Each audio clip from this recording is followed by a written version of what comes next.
ধনেপাতার এই আচারটা কিন্তু গরম গরম ভাতের সঙ্গে খেতে দারুণ লাগে, আবার রুটি পরোটার সঙ্গেও কিন্তু খুবই ভালো লাগে।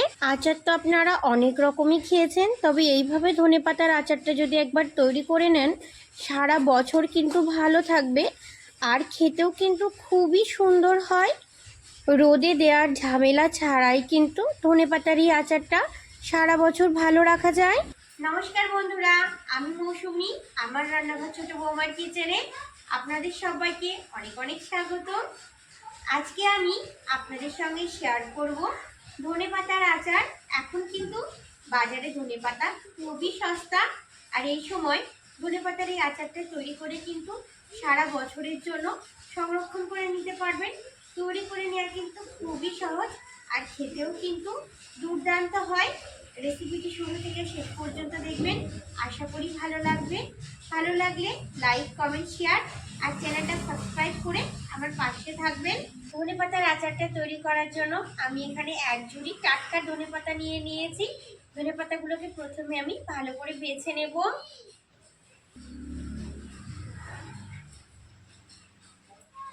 ধনেপাতাগুলোকে কিন্তু অবশ্যই খুব ভালো করে বেছে নিতে হবে।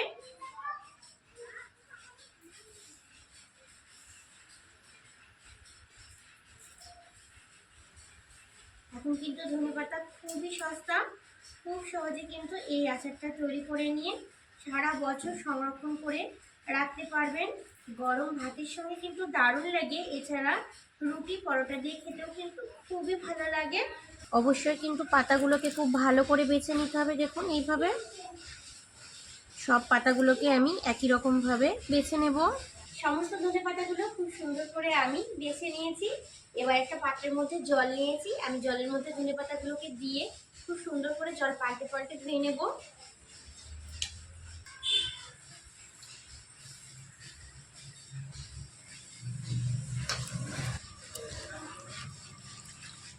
খুব ভালো করে কিন্তু জল পাল্টে পাল্টে ধুয়ে নিতে হবে। এর ভেতরে যত নোংরা মাটি আছে সেগুলো তাহলে খুব সুন্দর করে বেরিয়ে যাবে।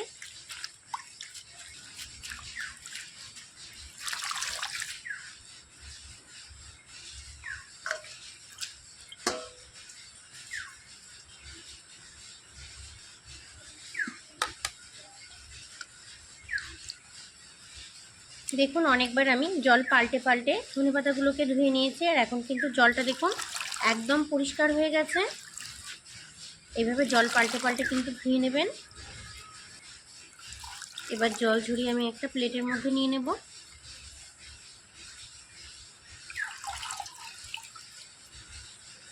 সমস্ত ধনেপাতাগুলো আমি জল ঝরিয়ে প্লেটের মধ্যে নিয়ে নিয়েছি।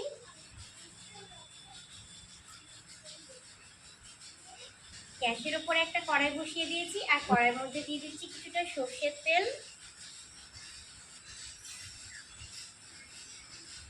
তেলটা গরম হয়ে গেছে, এবারে গরম তেলের মধ্যে আমি ভালো করে ধুয়ে জল ঝরিয়ে রাখা ধনেপাতাগুলোকে দিয়ে দিচ্ছি।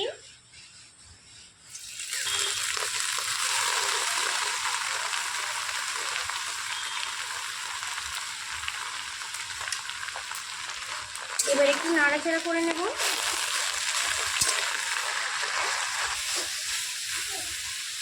ধনেপাতাটা কিন্তু এক কড়াই ছিল, নাড়াচাড়া করতে করতে দেখুন কতটা কমে গেছে এবং জলটাও কিন্তু একদম শুকিয়ে গেছে। এবার ধনেপাতাটা আমি নামিয়ে নেব, একটা প্লেটের মধ্যে নিয়ে নিচ্ছি। এবার একটু ঠান্ডা করে নেব। ধনেপাতাগুলো কিন্তু এখন অনেকটাই ঠান্ডা হয়ে গেছে। এবার একটা মিক্সিং জার নিয়েছি, মিক্সিং জারের মধ্যে আমি পাতাগুলোকে নিয়ে নেব।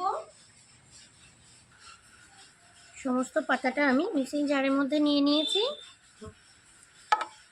এবার ঢাকনাটা আটকে একটু ঘুরিয়ে নেব। মিক্সিতে দেখুন আমি খুব সুন্দর করে কিন্তু বেটে নিয়েছি, কতটা সুন্দর হয়েছে দেখুন বাটাটা। এবার আচারটা তৈরি করে নেব, সেই জন্য গ্যাসের উপরে আবার একটা কড়াই বসিয়ে দিয়েছি। কড়াইয়ের মধ্যে দিয়ে দিচ্ছি বেশ কিছুটা পরিমাণে সর্ষের তেল।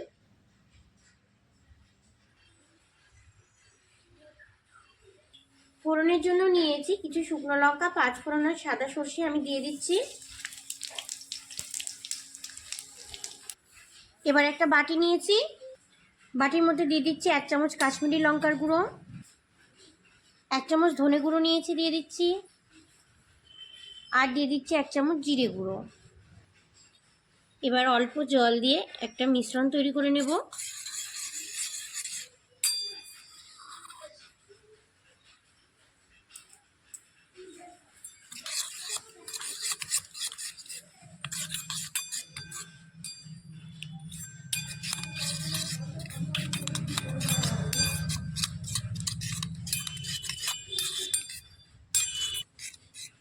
দেখুন মশলার মিশ্রণটা আমি রেডি করে নিয়েছি।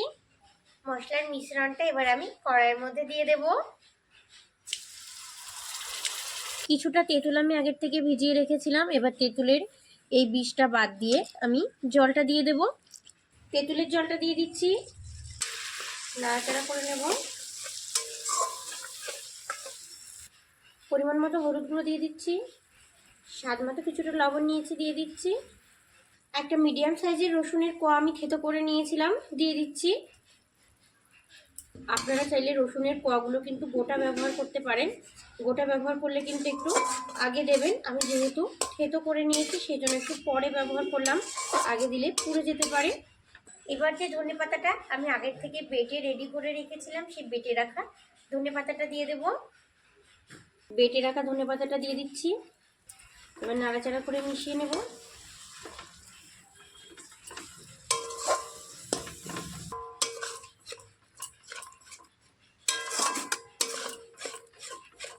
সবশেষে দিয়ে দিচ্ছি 1 চামচ ভিনিগার। এই ভিনিগারটা দিলে কিন্তু পুরো বছর আচারটা খুব ভালো থাকবে, রোদে দেওয়ার কোনো ঝামেলাই থাকবে না। এবার ভালো করে নাড়াচাড়া করে ভিনিগারটা মিশিয়ে নেব। দেখুন আচারটা আমার কতটা সুন্দর তৈরি হয়েছে। এবার একটা প্লেটের মধ্যে আমি আচারটা নিয়ে নিচ্ছি।